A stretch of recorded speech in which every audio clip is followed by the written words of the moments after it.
Ya, pemirsa, Gabungan Industri Kendaraan Bermotor Indonesia atau GAIKINDO menyebutkan bahwa Indonesia memiliki peluang yang sangat besar untuk bersaing menjadi produsen otomotif kelas dunia.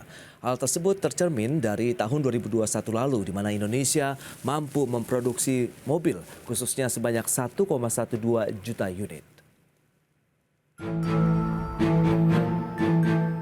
Gabungan Industri Kendaraan Bermotor Indonesia atau GAIKINDO menyebut Indonesia memiliki peluang yang sangat besar untuk bersaing menjadi produsen otomotif kelas dunia. Sekjen GAIKINDO Kukuh Kumara menyampaikan tahun 2021 lalu Indonesia mampu memproduksi mobil sebanyak 1,12 juta unit. Ini menempatkan Indonesia di posisi ke-15 dalam jajaran produsen mobil global. GAIKINDO sendiri cukup bangga dengan capaian produksi mobil Indonesia yang mampu menembus 1 juta unit, mengingat hanya ada 18 negara yang mampu melakukan hal tersebut. Indonesia masih bisa naik kelas walau persaingan di industri otomotif kian ketat.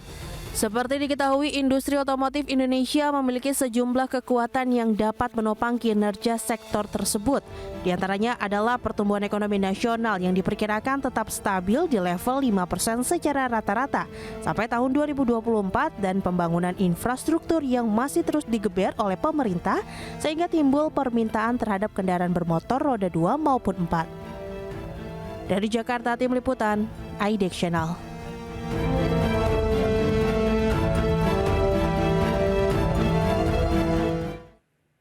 Baik, pemirsa, untuk membahas tema kita berikutnya, Indonesia siap menuju produsen otomotif dunia. Kita sudah tersambung melalui Zoom bersama dengan Bapak Kukuh Kumara. Beliau adalah Sekjen Gabungan Industri Kendaraan Bermotor Indonesia atau GAIKINDO. Halo, selamat pagi Pak Kukuh. Selamat pagi, apa kabar? Sehat? Alhamdulillah, salam sehat juga Pak Kukuh. Terima kasih juga ini. Sama-sama. Semangat nampaknya kalau kita bicara mengenai industri otomotif. Tadi kita sudah sejajar dengan produsen otomotif kelas dunia. Tapi sebelum membahas lebih jauh, update-nya dulu dong. Pak Kukuh, bagaimana dengan kondisi sektor otomotif Indonesia hingga hari ini? Baik, terima kasih. Kalau diminta di-update ini cukup menarik. Ya. Karena sampai dengan bulan Agustus kemarin ya, kita sudah mencapai penjualan domestik kita hampir 658 ribu yang sudah kita jual.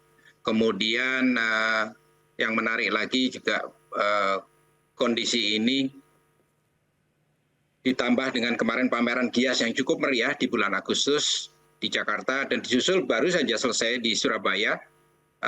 Peminatnya cukup meluap dan ini menunjukkan bahwa antusiasme masyarakat kita untuk industri otomotif ini juga akan menarik. Dan sekali lagi dengan capaian 658, hampir 660, kita sudah semakin dekat dengan target atau proyeksi di tahun 2022, ini sekitar 900 ribu. Mudah-mudahan ini bisa tercapai, dan ini juga terus bisa ditingkatkan lagi. Tadi disebutkan kita memang sudah menjadi bagian dari 1 Million Club.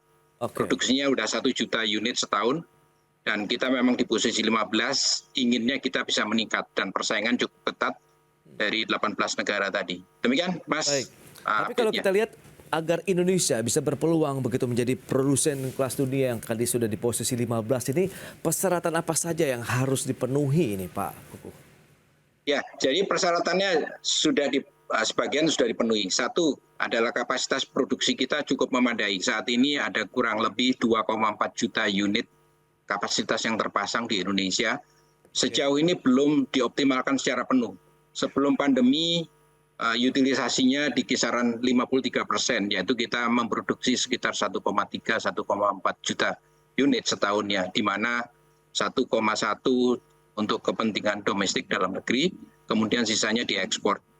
Nah, untuk persyaratan ekspor memang kita juga perlu berbagai hal. Pemerintah juga sudah menyiapkan istilahnya jalan tolnya ya, atau fasilitasnya dengan adanya FTA yang ditandatangani dengan berbagai negara. Namun mungkin itu perlu dipertajam, di mana saat ini Indonesia itu telah mengekspor ke kurang lebih 81 negara. Nah, di antara 81 negara itu mungkin ada yang dipertajam dengan perjanjian-perjanjian FTA, sehingga kita juga akan lebih mudah. Salah satunya misalnya dengan Australia, di negara tetangga kita ini, pasar otomotifnya cukup baik. sekitar 1,2 juta setahun. Nah, sayangnya belum terlalu banyak produk-produk kita yang diekspor ke sana, walaupun kita sudah punya FTA dengan Australia. Ini yang PR yang masih harus kita kerjakan. Salah satunya adalah approval dari prinsipal untuk memilih Indonesia menjadi basis produksi kendaraan bermotor yang bisa diekspor ke negara Australia tadi. Ini yang masih harus kita kerjakan, dan saya pikir Gaikindo juga mendorong dan mendukung upaya pemerintah untuk mendapatkan approval dari prinsipal-prinsipal terutama yang dari Jepang. Sementara yang lain ada dari Tiongkok dan dari Korea pun juga siap-siap untuk melakukan ekspornya. Kapasitas ada, tinggal kemudian menambah varian dan kemudian jenis kendaraan yang bisa diekspor. Oke, Begitu, Mas. bicara mengenai bottleneck untuk FTA kemudian dengan beberapa negara tujuan ekspor tadi, itu lebih di mana? Apakah lebih kepada masalah administratif atau semacam apa ya, poin kerjasama yang perlu dipertajam, Pak Kuku? Betul, jadi tadi disinggung perlu mempertajam poin-poinnya apa saja yang kita harapkan, dan salah satunya misalnya produk-produk kendaraan bermotor ya, itu juga dilipatkan jenis apa yang bisa diekspor dan sebagainya. Dan yang jauh lebih penting tadi sudah saya singgung adalah approval dari atau persetujuan dari prinsipal pemilik pabrik.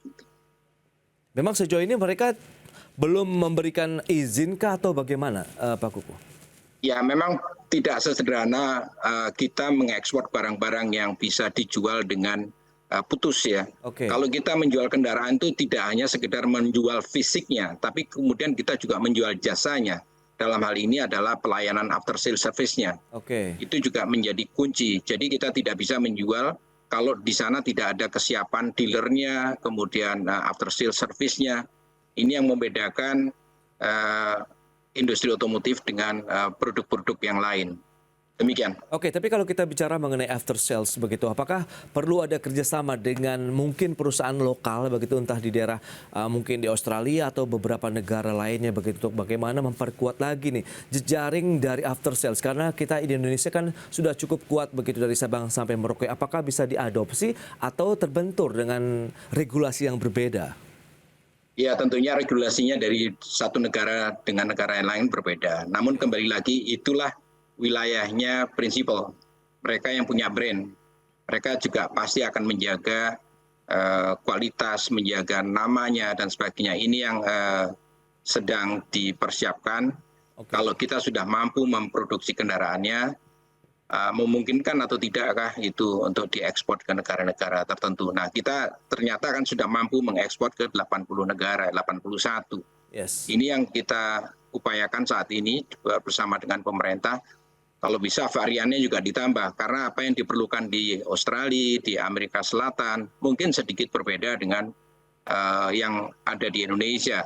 Tapi produk-produk yang dibuat di Indonesia pun mungkin bisa juga cocok di negara-negara ASEAN, misalnya ke Vietnam, ke Filipina, dan ke Thailand dan sebagainya. Jadi memang ada spesifikasi yang berbeda satu dengan yang lain. Oke. Tapi intinya adalah semua itu bisa diproduksi di Indonesia. Tinggal kemudian prinsipalnya atau pemilik mereknya, oke, saya akan ekspor dari Indonesia. Perlu Baik. jadi catatan bahwa Australia itu semenjak 2017 sudah tidak memiliki industri otomotif, sehingga 100% kebutuhan industri otomotifnya itu diimpor dari negara lain. Berbeda dengan Indonesia, hingga saat ini di samping tadi sudah posisinya ke-15 di dunia, Indonesia sudah menjadi negara yang swasembada kendaraan bermotor. Artinya apa? Kendaraan-kendaraan yang diperlukan di Indonesia itu sudah mampu dibuat atau diproduksi oleh pabrikan-pabrikan lokal yang ada di Indonesia. Demikian, Mas. Baik. Tapi kalau kita lihat dengan kondisi yang ada begitu, tantangannya kan berarti memang lebih kepada bagaimana proses perizinan, kemudian jenis-jenis kendaraan. Nah, paling banyak nih dominasinya kalau ekspor Indonesia ke luar negeri itu jenis kendaraan apa, Pak Kuku? Jadi kendaraan yang diekspor itu sudah mulai beragam, walaupun awalnya memang jenis-jenis kendaraan penumpang, namun juga kendaraan niaga pun juga sudah diekspor dari Indonesia. Oke. Memang jenis yang paling disukai adalah jenis MPV, di mana kita memang unggul. Namun kita juga perlu melihat dan memahami kebutuhan negara lain. Negara lain ada yang lebih condong memerlukan kendaraan niaga, ya kita supply dengan kendaraan niaga. Ada yang perlu MPV, ya kita juga produksi MPV dan bisa diekspor. SUV yang sekarang trennya juga sedang meningkat, kita juga mampu memproduksi dan mampu pula mengekspornya gitu. Itu dia. Sebenarnya kita sudah on the track begitu ya untuk menjadi produsen kelas dunia yang bisa saja naik kelas begitu. Tinggal dukungan saja begitu yang perlu diberikan dari pemerintah maupun juga dari sisi prinsipalnya sendiri. Prinsipal tadi. Baik, dan berikut ini kami sampaikan infografik terkait dengan produksi mobil Indonesia dibandingkan dengan sejumlah negara lainnya. Ya, seperti yang bisa Anda saksikan di layar televisi Anda, ini adalah posisi Indonesia. Tercatat sekitar 1,12 juta unit kendaraan yang diproduksi ya. Kemudian Thailand kita bandingkan 1,68 juta unit. Kemudian Jepang 7,84 juta unit. Amerika Serikat 9,16 juta unit kendaraan. Kemudian China mendominasi secara global 26,08 juta unit. Dan selanjutnya kita lihat dari sisi rasio kepemilikan kendaraan roda 4. Indonesia sekitar 99 kendaraan per 1.000 orang dengan total penduduk 270 juta orang. Sementara Brunei Darussalam 805 kendaraan per 1.000 orang dengan total penduduk 2 juta saja. Kemudian Malaysia 450 kendaraan per 1.000 orang, kemudian dengan total penduduk 30 juta. Thailand 275 kendaraan per 1.000 orang, kemudian total penduduknya 70 juta orang. Dan selanjutnya kita akan cermati dari sisi kelemahan industri otomotif nasional itu apa saja, yakni ketergantungan yang tinggi terhadap material atau komponen impor yang nanti kita akan perdalam lebih jauh dengan Gaikindo, kemudian ketersediaan dan keterjangkauan bahan baku lokal. Itu dia beberapa infografik dan kita akan lanjutkan kembali perbincangan bersama dengan Bapak Kukuh Kumara, Sekjen Gabungan Industri Kendaraan Bermotor Indonesia Gaikindo. Ya, Pak Kukuh, menarik kalau kita cermati memang Indonesia ini saingan terdekat Thailand 1,68 juta unit. Apa sih yang membedakan? Apakah kita masih bisa mengejar produktivitas maupun kualitasnya sendiri dibandingkan dengan Thailand? Ya, jadi kalau dari kreativitas, produktivitas kurang lebih sama lah. Kita sama-sama makan nasinya ya. Tapi jumlah pendukungnya dalam hal ini adalah pabrikan komponen ya. Kita kalah. Thailand jauh lebih banyak dan kita sedang dalam proses menuju ke sana. Demikian juga dengan pabrikan-pabrikan yang membuat bahan baku, bahan pendukung untuk industri otomotif. Ini yang kita katakan atau di istilah kita dikenal dengan pendalaman struktur komponen lokalnya. Di pabrikan mobilnya cukup memadai. Namun kita juga nggak boleh berhenti di situ saja. Kita juga berharap juga dari teman-teman industri komponen itu juga ikut menuju global ya. Jadi global supply chains. Tidak hanya sekedar kemudian memasok ke produsen mobil yang ada di Indonesia. Juga harus ikut bermain global. Dengan demikian mereka juga menjadi kompetitif. Nah ini di samping komponen juga ada industri-industri pembuat tooling. Kita juga cukup kompetitif. Nah ini juga harus terus dikembangkan sehingga kita punya ekosistem industri yang cukup bersaing, cukup memadai. Kita ambil contoh saja, Indonesia sudah memproduksi 1,1, 1,3 juta unit. Salah satu komponen misalnya yang pernah saya dalami, safety belt misalnya. Kita sudah mampu membuat di sini, namun kemudian salah satu raw materialnya misalnya webbingnya ternyata harus import karena walaupun kita ada pabrik tekstil di sini, tapi mereka belum mampu membuat webbing yang diperlukan untuk safety belt. Itu salah satu contoh saja. Nah inilah yang perlu dikembangkan. Kebijakan dari pemerintah juga cukup ada, tinggal cukup banyak untuk industri komponen. Mungkin perlu ditekankan dari rekan-rekan produsen komponen juga mengevaluasi apa yang belum berjalan dengan baik, apa yang sudah berjalan dengan baik. Nah, kemudian duduk bersama dengan pemerintah, merumuskan sesuatu langkah baru sehingga kita mampu bersaing dengan negara-negara tetangga. Kita perlu cermati ya, saat ini kita bicara mengenai Thailand. Namun ada negara baru yang menjadi pemain baru di industri otomotif yaitu Vietnam. Mereka cukup agresif dan ini juga harus kita cermati dengan baik, jangan sampai kemudian ini menjadi pesaing baru bagi kita. Itulah yang kondisi yang perlu kita amati dan kita cermati agar kita juga tetap mampu berkompetisi paling tidak di kawasan ini. Karena apa? Yes. 34% pasar kendaraan roda 4 atau lebih di ASEAN ini adanya di Indonesia. Jangan sampai kita ini dijadikan pasar saja, bukan menjadi basis industri. Setuju. Kira-kira Berarti- begitu, Mas. Ya, kalau kita lihat memang secara keseluruhan begitu kalau untuk memproduksi kendaraan bermotor mobil khususnya begitu kita sanggup. Tapi komponen utamanya begitu yang menjadi sistem dari kendaraan sendiri ini nampaknya masih ada PR begitu. Ini kalau Ya. kita lihat memang belum ada karena belum ada keinginan dari produsen tadi untuk material pendukung ini untuk memproduksi atau ada hal lain mungkin terkait dengan teknologi Pak Kuku. Saya tidak bisa berbicara mewakili industri yang di luar wilayah saya ya. Jadi, Iya. Tapi sejauh itu, ini begitu Pak, apakah memang ada kekurangan pasokan kah begitu atau mungkin ya tidak mencukupi ketersediaannya sehingga harus diimpor juga dan kita tergantung akhirnya. Ya ini menjadi semacam peta secara keseluruhan mengenai industri ya. Oke. Jadi tidak sekedar kita bisa merakit, namun bisa kita kembangkan lebih ke dalam.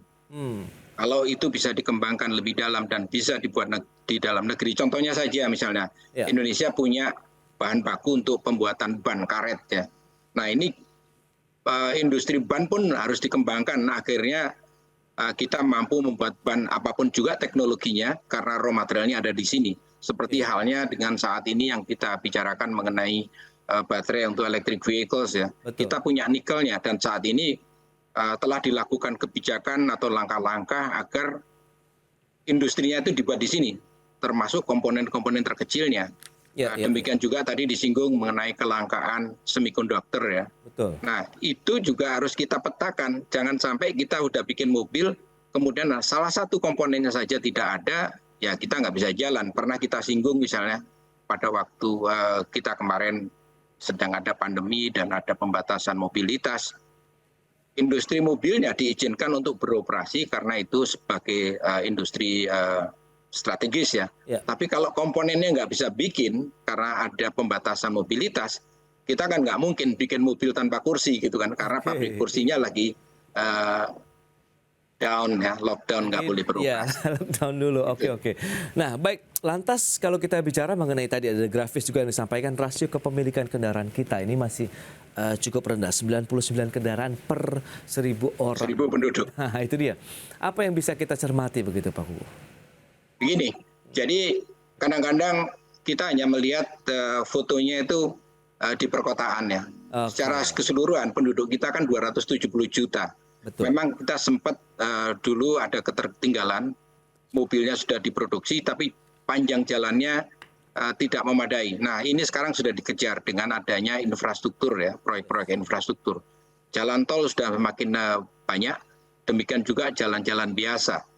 Sehingga ini yang terus diratakan, bukan hanya di Jawa, tapi juga di pulau-pulau lain dari Kalimantan, Sumatera, Sulawesi. Itulah yang harus menjadi PR kita. Kalau kita lihat negara lain, misalnya Malaysia, itu kan sebagian besar ada di semenanjung itu ya, kemudian juga Thailand. Ya. Kalau kita lihat Thailand aja, kotanya mungkin Bangkok, Chiang Mai, dan Chiang Rai. Malaysia mungkin Kuala Lumpur, dan ada yang lain. Indonesia, kotanya luar biasa banyaknya, mulai dari Medan, ada Palembang, Pekanbaru, ada Padang, Jakarta, Bandung, dan sebagainya. Itu adalah potensi-potensi yang membutuhkan kendaraan. Belakangan dengan pembangunan jalan tol, masyarakat dari Jakarta mau ke Surabaya pasti lebih senang sekarang menggunakan mobil. Oke. Karena di samping perjalanan juga lebih nyaman dengan adanya jalan tol, mereka ini juga bisa berwisata. Tadi yang disinggung oleh Menteri Pariwisata bahwa orang bisa naik mobil, jalan-jalan, menikmati objek-objek wisata, dan ini akan menumbuhkan ekonomi-ekonomi yang lain yang ada di sepanjang jalan. Itulah kaitannya. Ya. Rasio perlu ditingkatkan, karena kalau itu ditingkatkan akan menarik. Dan kita tadi lihat ya, Jepang yang penduduknya mungkin 120-140 jutaan. Tadi produksi mobilnya sudah 7 juta ya. Dan itu juga banyak juga digunakan di dalam negeri. Kalau nggak salah sekitar 4,9 juta gitu. Nah Indonesia juga melakukan hal yang sama, karena industri otomotif itu sendiri juga salah satu komponen utama untuk pertumbuhan ekonomi. Oke, Gitu, Mas. Pak Kukuh, ini menarik dengan beragam tadi strategi kemudian optimisme yang sudah dibangun begitu. Tapi kita tahu mobil ataupun kendaraan ini kan yang berbasis kendaraan khususnya BBM ini dengan adanya kenaikan harga yang sudah dinaikkan oleh pemerintah. Sejauh mana ini memberikan dampak? Apakah akan mempengaruhi juga terkait dengan target penjualan maupun produksi otomotif kita? Ya, ini menarik. Ini pertanyaan yang selalu muncul mengenai kaitannya kenaikan harga bahan bakar dan penjualan kendaraan bermotor. Kalau saya lihat sejarahnya di Gaikindo, data kita menunjukkan bahwa kenaikan bahan bakar tidak otomatis akan berpengaruh terhadap penjualan kendaraan bermotor. Itu sudah dibuktikan dari tahun 2004-2003 ya, kemudian terulang lagi di 2013-2014. Baik. Salah satu poin yang penting adalah pada saat ada kenaikan bahan bakar, bagaimana dengan kondisi perekonomiannya. Saat itu ada yang pernah tumbuh di atas 7, sekian persen, kemudian 5%. Itu salah satu persyaratan bahwa itu tidak akan berpengaruh. Untuk tahun ini, itu kan tadi sudah disinggung, pertumbuhannya diperkirakan di kisaran 5, sekian persen lebih ya. Itu merupakan salah satu kondisi yang akan mendukung bahwa itu mudah-mudahan tidak akan berdampak ya. Di sisi lain juga kalau nggak salah harga komoditas juga akan membantu. Yang jauh lebih penting lagi bahwa di kenaikan bahan bakar sebetulnya di tahun 2018 pemerintah telah mengeluarkan keputusan Menteri Lingkungan Hidup di mana standar emisi gas buangnya adalah Euro 4. Kemudian di tahun 2022 yang tadi yang gasolin ya 2018. Oke. 2022 itu diesel juga harus Euro 4. Artinya itu apa? Kendaraan-kendaraan tersebut harus menggunakan bahan bakar yang kalau gasolin tadi RON-nya di atas 91. Itu bukan bahan bakar yang diberi subsidi. Demikian juga dengan solar. Artinya itu masyarakat harusnya memahami. Ini perlu sosialisasi ya. Bahwa bahan bakar yang dipergunakan untuk mobil-mobil yang dibuat semenjak tahun 2018 harus bahan bakar yang memenuhi persyaratan. Kalau nggak gitu, ya nggak akan terpenuhi upaya untuk mencapai emisi gas buang yang lebih baik. Ambil contoh mungkin kalau pakai analogi ya, mereka yang punya elektronik misalnya kan sudah ada voltage-nya 220. Apakah Anda akan menggunakan yang 110? Rusak semua kan peralatannya kalau dipakai itu. Kurang lebih sama dengan mobil. Ya, gitu Mas. Ya. Berarti memang perlunya peningkatan lagi ya, pemahaman, kemudian edukasi masyarakat terkait dengan sektor otomotif sendiri. Baik, Pak Kukuh, terima kasih banyak nih atas waktu dan sharing yang Anda berikan. Optimisme sudah dibangun, begitu semoga tercapai target dari sisi produktivitas dan posisi Indonesia yang terus naik kelas lagi untuk produsen otomotif dunianya. Selamat melanjutkan aktivitas Anda kembali. Salam sehat, Pak Kukuh. Terima kasih. Sama-sama, salam sehat. Terima kasih waktunya. Baik pemirsa, 1 jam sudah saya menemani Anda dalam Market Review. Saya Prasetyo Wibowo beserta kerabat kerja yang bertugas undur diri. Terima kasih dan sampai jumpa.